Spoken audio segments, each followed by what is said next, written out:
제가 늘 창신동 시장을 걸을 때마다 가슴이 벅찹니다. 제가 어렸을 때 이곳에서 자라게 됐고, 그러면서 요번에는 어떤 생각이 드냐면은, 제가 어렸을 때 신앙생활을 어떻게 했는지, 사실은 제가 창신제일교회에서는 중학교 1학년 때부터 신앙생활을 시작했습니다. 근데 그 전에는요, 여름성경학교 할 때 어느 교회가 간식을 많이 준다, 좋은 거 준다더라 생각해 보니까 그때 당시는 저 밑에 있는, 지금 이름 바뀌었는데 세안교회라고 있었습니다. 그 교회에서 간식을 잘 준다는 소식을 듣고 거기에 갔었는데, 그때 당시 제 마음에는 정말 독한 선생님을 만났어요. 저는 한 3박 4일, 한 3, 4일 정도 간식이나 먹고 그 교회에서 떨어지려고 그랬었는데, 이 선생님이 51년 동안 계속 저희 집을 찾아와가지고, 지겹지도 않는지 계속 와가지고 8시나 8시 반 정도 와가지고 강제적으로 개근상을 받을 수 있도록 그렇게 해가지고 신앙생활을 시작했습니다. 그리고 창신제일교회에서 중학교 1학년 때 저희 가정에서 혼자 신앙생활 하면서 어떤 것을 많이 느꼈냐면요, 사실은 혼자 신앙생활 하다 보니까 신앙의 어떤 전통이라든가 신앙에 그런 게 없다 보니까 때로는 믿음에 대해서 잘못된 생각을 할 때도 있었고, 가장 부러웠던 거는 그때는 가족창을 많이 했습니다. 가족창을 하는데 저는 혼자 신앙생활 하니까 가족창을 부를 수가 없죠. 그래서 늘 마음속에 가족창을 한번 불러봤으면 좋겠다, 그런 생각을 해가지고 우리 가정이 앞으로 결혼하게 되고 이제 아이를 낳게 되면 정말 신앙의 전통을 이어가는 그런 가정이 됐으면 좋겠다라는 그런 생각을 했었습니다. 그리고 곰곰이 생각해 봤더니 고등학교 1학년 때 창신제일교회 다닐 때 저희 고등학교 1학년 학생들이 한 20명에서 30명 정도 됐던 것 같아요. 근데 지나고 보니까 제가 우리 권혁석 장로님이랑 동기입니다. 근데 우리 창신제일교회에서 신앙생활했던 우리 친구들 중에 저와 우리 권혁석 장로님 2사람밖에 안 남은 거예요. 근데 언젠가 한번 이런 말을 하더라고요. 권 장로님이 작년인가, 본인은 생각할지 모르겠지만은 저보고, 야 두서가, 너와 나밖에 안 남았다. 다른 사람, 물론 이제 우리 같이 신앙생활했던 그런 친구들이 다른 교회에서 또 신앙생활 할 수도 있겠죠. 아니면 또 세상으로 간 친구들도 있겠지만은, 그런 마음을 가지면서 참, 저는 아직도 어려움이 있을 때마다 저희 아내랑 나누는 말이 있습니다. 끝까지 견디는 자가 구원을 얻으리라. 사실은 그 믿음을 끝까지 지키고 끝까지 지키는 것이 얼마나 중요한지 모릅니다. 저와 여러분이 지금 이 시간 말고요, 끝까지 믿음을 지키는, 그래서 구원을 받는 그런 귀한 사람이 됐으면 좋겠습니다. 그래서 제가 오늘 사실은 믿음의 대를 잇는 가정이 됐으면 좋겠다 하고 또 두 번째가 또 있습니다. 저희 가정에서 저희 아들이 둘 있는데요, 아들 둘 중에 하나는 선교사를 잇는 선교사가 나왔으면 좋겠다라고 생각을 하고 있습니다. 근데 감사하게도 저희 큰아들이 이번에 신대원을 입학하게 됐습니다. 그리고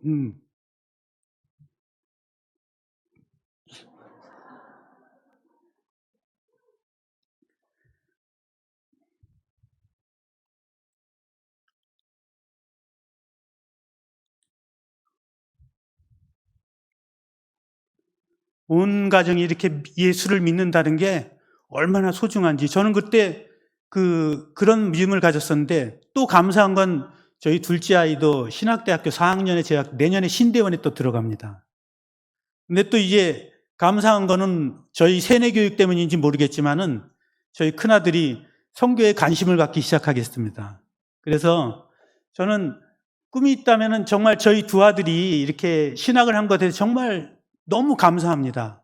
어떤 유명한 대학에 다니는 것보다 너무 감사하고, 그리고 이렇게 대를 이어서 신앙생활 한다는 게 너무 감사한데, 제가 그때 가족창을 한 것에 대해서 한이 맺혀가지고 가치는 못 부리지만은 저희 가족을 대표해서 저희 아들이 특송을 할 수 있도록 한번, 제가 사실은 교육전도사인데 제가 특별히 오늘 갑자기 점심 식사하면서 거기 그 담임 목사님께 간곡히 부탁을 드려가지고 거기도 2시에 예배를 드리는데 제발 이번 한 번만 봐주세요 해가지고 저희 큰아들을 갑자기 너 한번 특송할래? 그래가지고 불렀습니다. 오늘 저희 큰아들이 한번 특송을 하겠습니다.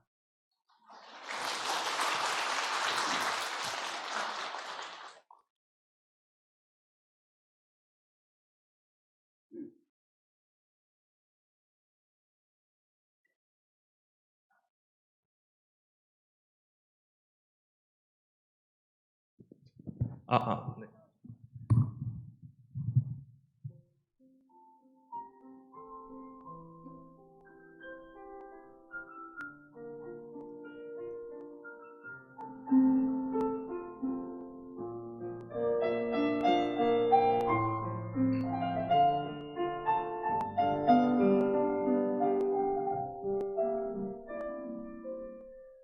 참 좋으신 주님, 귀하신 나의 주,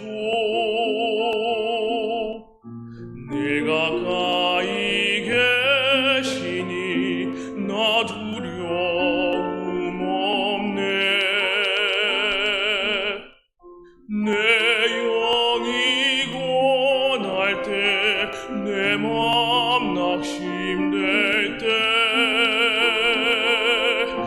내 품에 안기라 주님 말씀하셨네.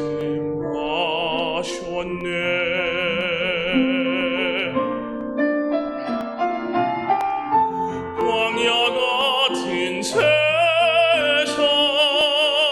주만 의지하며 주의 인도하심 날 강건케 하시며 주의 사랑 안에서 살게 하소서.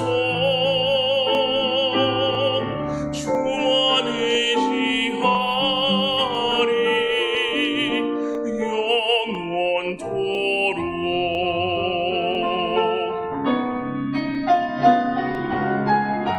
광야 같은 세상 주만 의지하며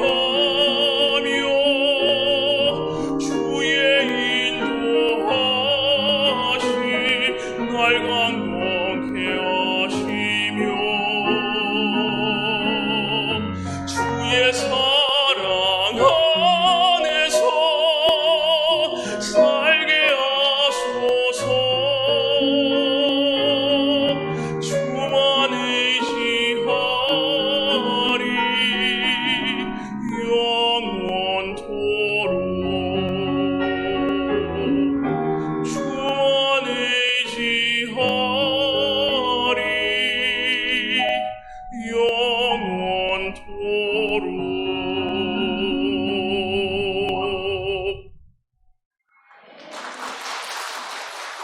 네, 감사합니다. 저를 닮지 않아가지고 절대음을 내서 감사하고요. 저는 저기 찬양을 할 때 저희 친구들이 저한테 이런 말을 하더라고요. 야, 그때 고등부 때, 야, 두서가, 넌 어떻게 음악성이 그렇게 좋니? 피아노에 없는 음을 살살 피해가면서 그렇게 노래를 그렇게 하니? 그런 말을 하더라고요. 어찌됐든, 저를 닮지 않고 또 저희 처가를 닮아가지고 노래를 잘해서 감사합니다. 저는 제가 94년도에 그 창신자에게서 파송을 받아서 갔죠. 가서 그때는 이제 평신도로 가서 지금 이제 목회자 선교사로서 이 사역을 감당하게 되는데, 정말 그때마다 사실은 늘 뭐 어려움이 왜 없었겠어요. 어려움이 있을 때마다 아까 말씀드렸던 것처럼 그래, 끝까지 견디면 구원을 받을 거야. 끝까지 견디면 하나님께서 열매를 주실 거야. 라는 그런 소망을 가지면서 방글라데시에 대해서 헌신한 것들이 제 인생에 있어서 오히려 더 지금까지 살아온 인생 거의 절반 이상을 방글라데시의 그 사역에 정말 쏟아부었습니다. 근데 그 가운데서도 정말 하나님께서 저에게 정말 행복한 선교사가 되게 해주시고, 방글라데시가 사실은 뭐 제가 이렇게 좋게 말씀드리지만 사실은 살기는 어렵습니다. 한국에 왔더니 공기가 너무 좋더라고요. 왜 그러냐면은 한국에 왔더니 80, 뭐 미세먼지 80이라고 하는데 여러분들 외출을 자제하십시오 그러더라고요. 근데 방글라데시는 기본이 한 250, 300입니다. 미세먼지가. 그리고 제가 그때 방글라데시에 출국할 때는요, 미세먼지가 450에다가 어느 지역엔 700 몇이더라고요. 그래서 늘 특별히 12월, 1월, 2월 달 되면요, 거의 그 밖을 보면 흑백 사진을 보는 것 같아요. 미세먼지가 너무 많아가지고. 그런 면에서 그런 어려운 가운데서도 하나님께서 또 이렇게 저희들에게 믿음의 가정, 또 대를 잇는 그런 믿음의 전통의 가정을 만들어 주시고 그 사역을 잘 감당할 수 있도록 해 주셨습니다. 저는 오늘 그 선교위원회 선교 헌신 예배를 드리면서 조금 전에 앉아 있으면서 이게 선교위원회 헌신 예배가 아니라 홍두석 선교사 가정의 선교 헌신 예배구나라는 생각을 하게 됐습니다. 왜 그러냐면은 정말 여기 서면서 감격된 그런 것들이 있죠. 저희가 지금 생각해 보면은 아까 권사님께서 그러시더라고요. 조그만할 때부터 이렇게 알고 있었는데 저희 부모님하고 다 친구분들도 많이 계시고 그랬는데 그랬던 저희가 이제 이렇게 선교사가 되고 또 이제 정말 믿음 안에서 이렇게 귀한 그 일들을 감당할 수 있다는 그 자체에 대해서 정말 너무 감사할 따름입니다. 감사하고 그 안에서 또 이렇게 기도해 주시고 또 함께 또 우리가 그 함께 옆에 이제 손을 잡고 이제 신앙생활 할 수 있는 기도의 동역자 또 같이 할 수 있는 동역자들이 많아서 너무 감사할 따름입니다. 저는 작년에 몇 가지 이제 선교를 하면서 한번 은혜를 나누면서 여러분들과 큰 은혜를 나누고자 싶은데요. 작년 10월경에 우리 나이 드신 분인데 70살이 넘으셨던 분이에요. 근데 그분이 어떻게 알게 됐냐면 저희도 잘 모르는데 그분이 50살 때 예수를 믿었습니다. 이슬람에서. 근데 이슬람에서 예수를 믿는다는 건 사실은 가정에서 내쫓김을 당하고 그렇게 했는데 이분은 50살 때 예수를 믿는 그 동시에 자기 부인이 떠나고 자기 아들이 떠나고 혼자가 된 사람이었어요. 20여 년 동안 혼자 신앙생활을 하게 되었는데 어느 날 저희랑 같이 사역하시는 현지인 목사님이 저희한테 그래요. 이분이 지금 요도가 막혀가지고 긴급히 수술해야 되는데 수술비가 없고 또 혼자기 때문에 병 간호해 줄 사람이 없다고 그러더라고요. 그래서 저희가 물어봤습니다. 그럼 수술비가 어느 정도 들지요? 그랬더니 우리로 따지면 한 15만 원 정도 든다고 그러더라고요. 정부 병원에서 하면은. 그러면은 그것뿐만 아니라 이제 간호해 줄 사람이 없으니까 그럼 제가 이제 한국에서는 간병인이라는 제도가 있잖아요. 그래서 제가 그러면 우리가 사람을 사서라도 간병인을 써서라도 한번 우리가 그 지원금을 해주겠다 그랬었는데 그래도 이제 정부 병원에서 수술 일정을 잡았어요. 근데 공교롭게도 그 전에 갑자기 피가 나기 시작하고 그래가지고 긴급하게 응급 수술을 해야 됐는데 예를 들면 내일부터는 한 일주일간 그 힌두교 명절이라서 정부 병원에서 다 쉬는 거예요. 그래서 저희가 그러면 다카로 모셔오겠다. 다카로 이제 국내선 비행기를, 왜냐하면은 그 차를 타고 오면 8시간 정도 걸리는데 그러면 이제 요도가 문제인데 이분이 계속 덜컹덜컹 하다 보면은 더 큰 문제가 있을 것 같아가지고 국내선 항공 이용해가지고 이제 다카로 모셔왔어요. 모셔와서 일단 그러면은 사립병원에 아주 잘하는 병원에 하기로 했는데 그 병원에서 수술을 하는데 그분이 이제 수술하신 분이 방글라데시에서도 비뇨기과에서 아주 유명하신 분이라고 그러더라고요. 근데 수술을 사립병원에서 하니까 비용이 거의 200만 원이 나오는 거예요. 거의 그냥 10배 이상이 나오는데 근데 아마 하나님께서 저희 적은 믿음을 보고 한 15만 원이면 된다는 처음부터 200만 원이라고 하면 선뜻 제가 나서질 않았을 텐데 근데 15만 원이라고 그러니까 그 정도는 우리가 충분히 될 수 있는데 어떡하겠습니까? 또 이제 수술을 한다고 그러니까 이제 일단은 그렇게 하자 그래가지고 했는데 어찌됐든 기도 편지를 올렸을 때 여러 사람들이 거기에 반응해 주셔가지고 수술 비용이 마련이 되고 수술을 잘 마쳤습니다. 근데 그 수술을 마친 후에 제가 이제 히라줄 씨라는 그 할아버지를 돕는 한 청년이 있었습니다. 청년인데 그 사람 이름은 깜눌씨인데 이 깜눌씨도 시라주씨에 대해서 잘 몰라요. 근데 깜눌이라는 이 청년도 이슬람에서 회심한 그런 청년이었어요. 이제 결혼하고 자녀도 한 사람이 있는데, 근데 그래서 제가 수술하고 이제 깜눌씨 집에 이제 모시고 있어가지고 같이 갔었는데 이런저런 얘기를 하다가 깜눌씨의 그런 신앙생활 했던 얘기를 듣게 됐어요. 근데 이 사람은 하나님에 대한 그런 갈급함이 있었는데 자기가 그 코란을 이제 방글라어로 번역된 코란을 읽으면서 영 이해도 안 되고 이거는 진짜 신이 아닌 것 같다 그런 생각을 했답니다. 그래서 이슬람 사원에서 하나님이 계시다면 저를 만나주세요 라고 간곡히 기도했는데 이슬람 사원에서 예수님을 만난 거예요. 그러면서 너무 감격해가지고 이 사람은 집에 가가지고 자기 부모님께 내가 정말 갈급했던 그런 참신인데 그 예수님을 내가 만났어요 그랬는데 이 청년도 그때 당시 결혼을 안 했었죠. 이 청년도 부모님께 내쫓김을 당했어요.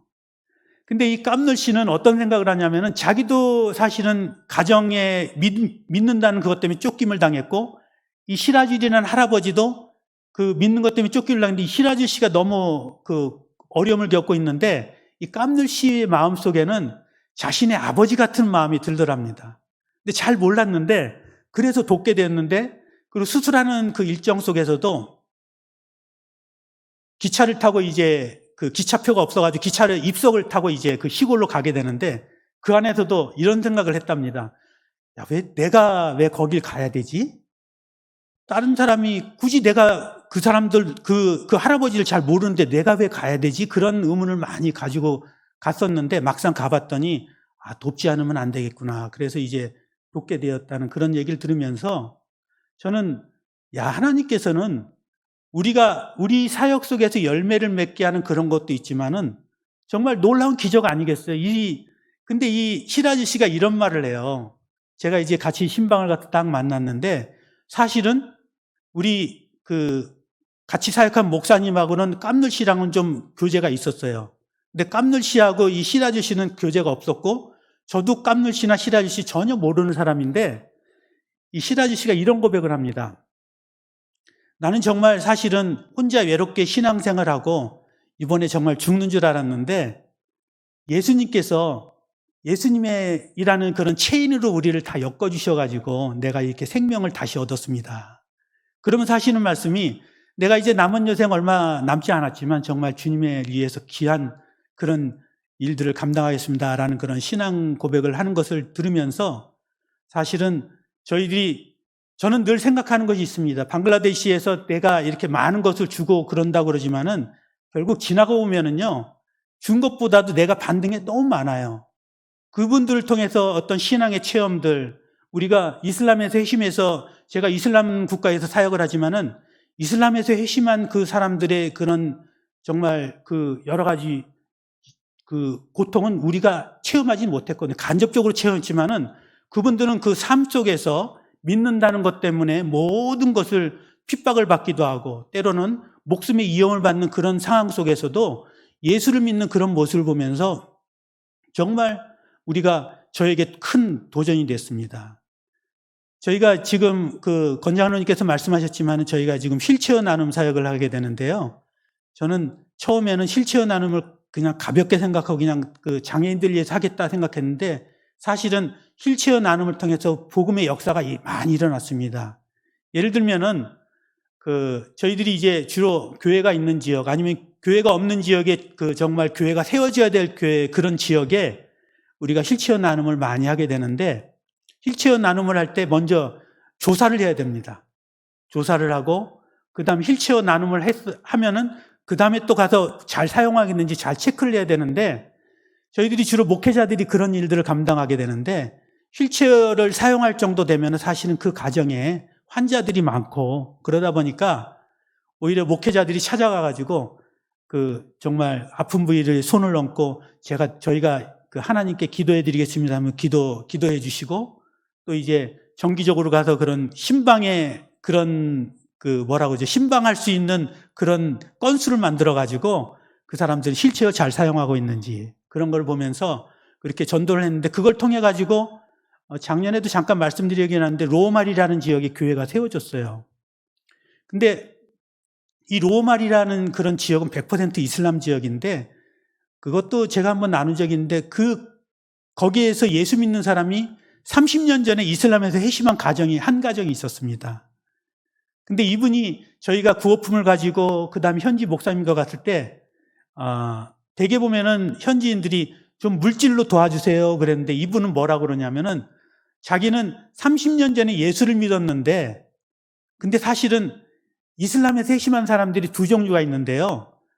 예수를 믿자마자 나 너무 감격해가지고 우리 그 성경에 보면 초대교회 성도들처럼 막 뛰쳐나와가지고 내가 크리스찬이 됐습니다라고 이렇게 선포하는 사람이 있고요. 또 어떤 사람은 마음은 믿는데 이게 선포하면 자기 두려움이 있어가지고 선포를 못하는 사람이 있어요. 근데 그럴 경우에는 좀 다시 이슬람으로 돌아가는 경우가 많이 있는데 이 가정은 처음에 예수를 믿자마자 저는 크리스찬이 되었습니다라고 선포를 했던 그런 마을인데 이분이 이런 말을 합니다.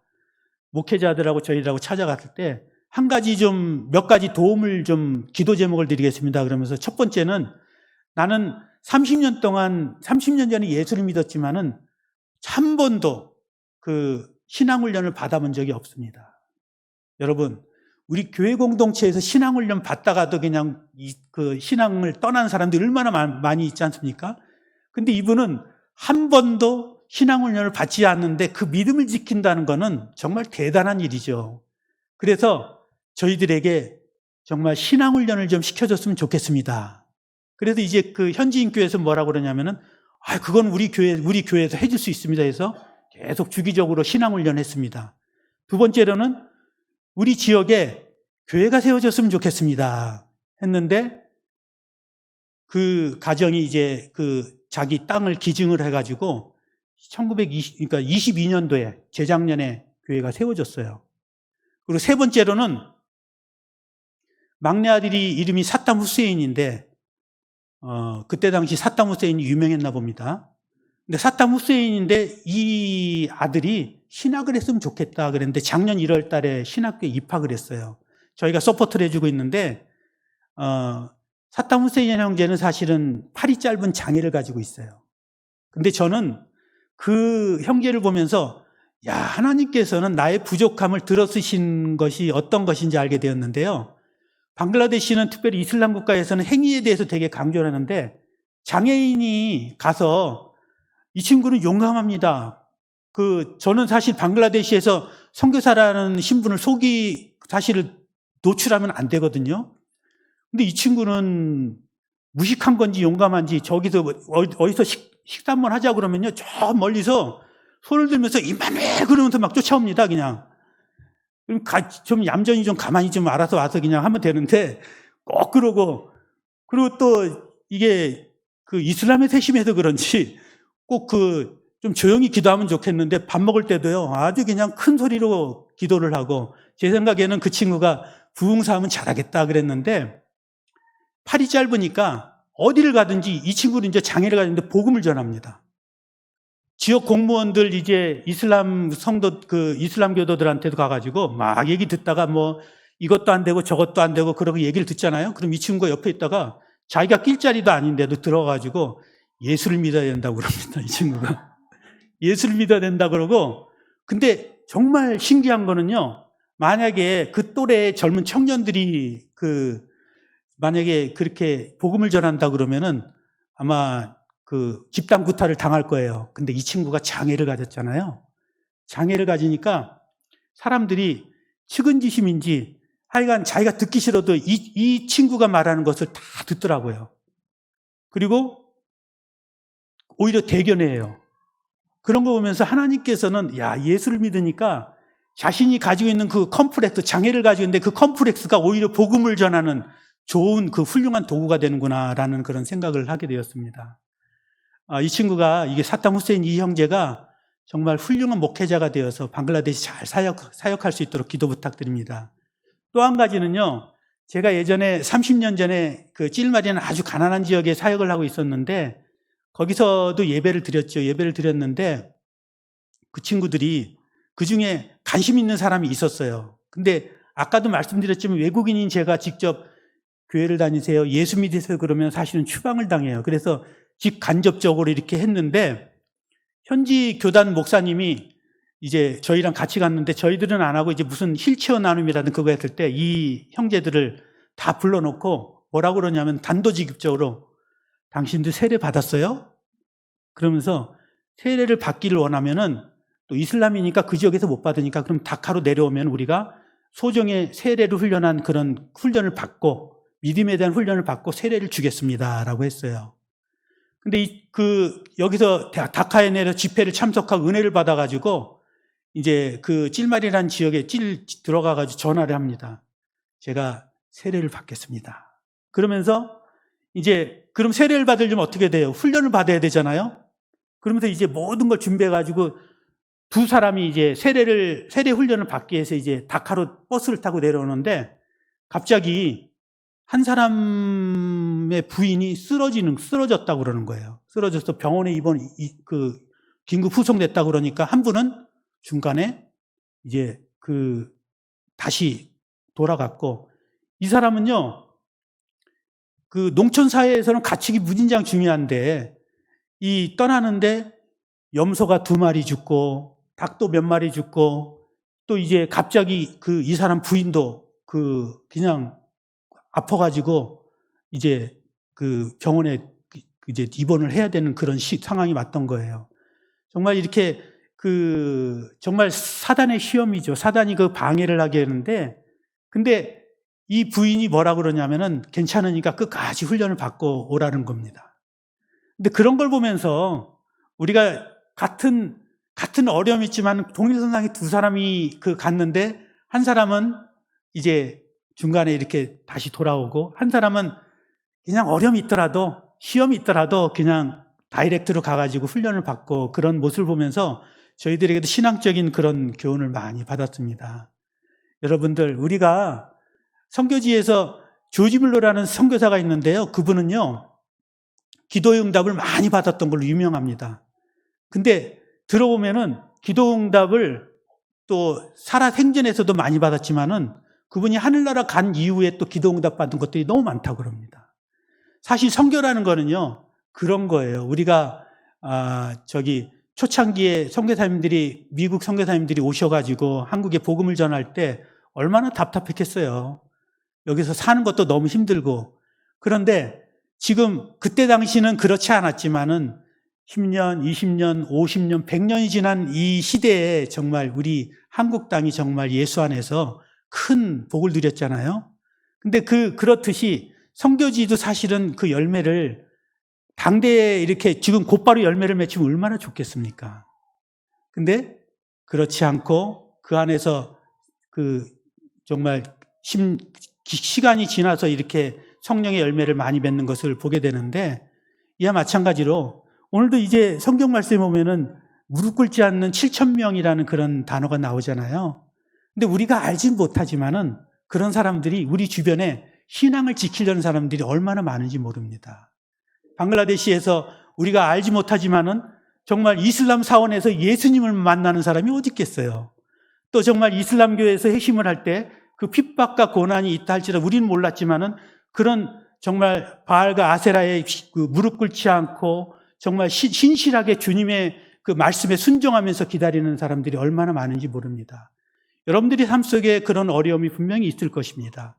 우리 선교사에게 있어서도 지금뿐만 아니라 앞으로도 어려움은 당연히 있을 거고 또 어떤 시련이 분명히 있을지 모르지만은 그때마다 우리가 무릎 꿇지 않는 7,000명의 하나님의 사람을 생각하면서, 그리고 또 정말 끝까지 견디는 믿음을 가지고 살아갈 때 하나님께서는 그런 분명히 창신절개와, 오늘 제가 조금 전에 말씀드렸죠. 제가 오늘 선교위원회 헌신 예배가 아니라 홍두석 선교사의 헌신 예배다. 저도 오늘 새 힘을 얻어가지고 방글라데시에 들어가서 그 사역을 잘 감당하고 정말 대를 이어서 주님의 사명 잘 감당하도록 하겠습니다. 기도하겠습니다.